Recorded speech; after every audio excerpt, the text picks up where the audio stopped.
we use progress trackers in our school. In this grade, we call them science journals. So we use that as a way for students to individually process what they figured out. And then it also gives us a chance to see, again, on an individual level, what students are thinking.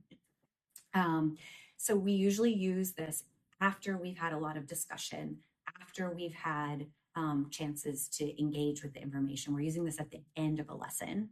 So it's so valuable for the kids to talk and to figure things out together, but they also need time to individually process and think.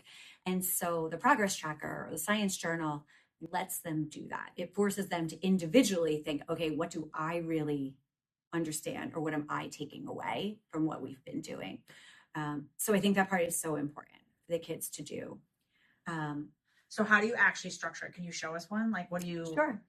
So we take it and we have this in the students' notebooks where they have a chance to record the question we were investigating. They record the source of evidence, and then they have space for what they figured out. So they can put it in writing. It looks like this student, for the last one that we were doing, decided to draw a little model to show what was going on with glucose and starch within the small intestine. So it's open-ended for the students, and they can choose if they'd like to write or if they'd like to draw. The requirement is just that you have to make sure that you are showing what it is that you individually figured out. So there's your question that we've been trying to figure out. Why do molecules in the small intestine seem like they're disappearing? So you're going to fill that one in for your third row. And then you have two pieces of evidence you can refer to. Okay, your dialysis tube investigation, or what we looked at yesterday with your starch and glucose molecules. We're going to take 6 minutes. Is that okay? We're good? Okay. If this is too, we'll turn this down for you guys. There you go.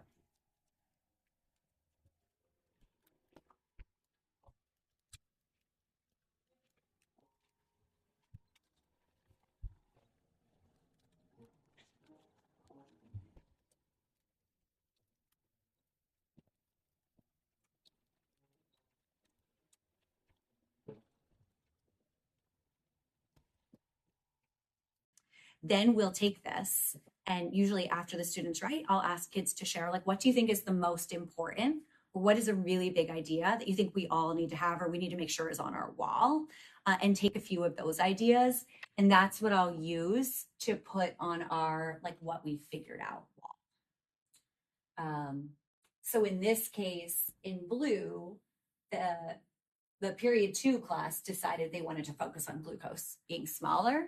And then as the day goes on, and I listen to other classes, I'll give them the opportunity to either add to that or edit it. Is there something that we think didn't get included in period 2 we want to make sure we add? Sometimes I wait and I'll write it on Post-its and then sort of just put them all together to make sure it says the big ideas that we need to make sure we're hitting. All right. We need a couple ideas that we can add. If you had to boil it down to the most important things we're going to add to this wall, so it's up here, right? So from that whole investigation, what did we figure out either about the structure of the small intestine or starch and glucose molecules that you think needs to go on that wall? Green molecules are escaping because the molecules are smaller than the tube, so they can fit through. Okay. Can somebody restate that in another way? Connected to the small intestine. Great, Kian. Go ahead, Amelia. The glucose molecules are small and single and less complex and are able to go through the gaps inside of the small intestine.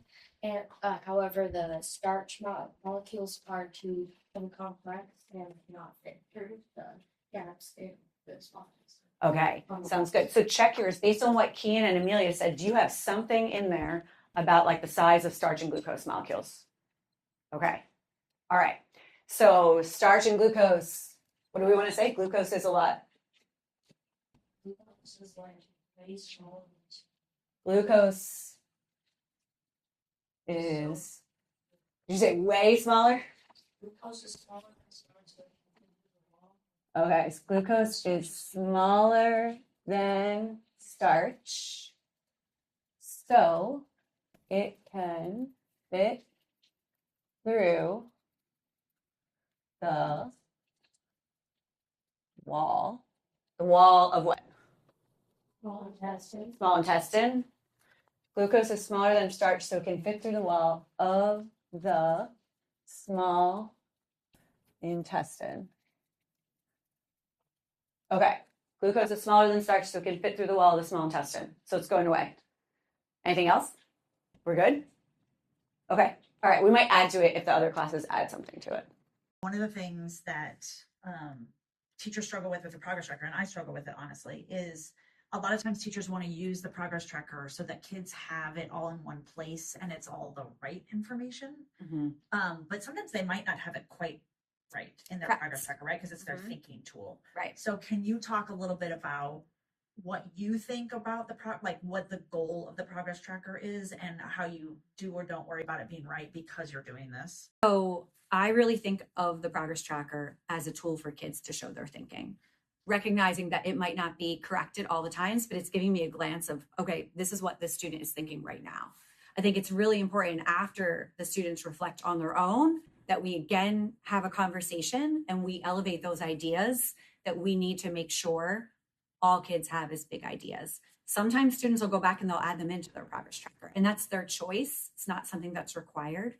What we do is keep a similar format digitally that matches what we put on our wall that's shared to all students.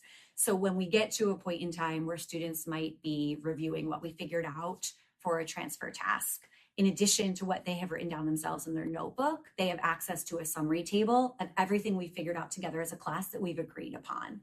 And that then becomes like a document they can look at and refer to. But for the progress tracker itself, this is for kids to show what they are thinking at that time. The summary table that we compiled together, that's a running document, also helps us meet the IEP accommodation of copy of class notes for students because it includes everything we've figured out as we've gone through. So we provide it for all students, but it helps us specifically to meet the needs of students that have access to class notes.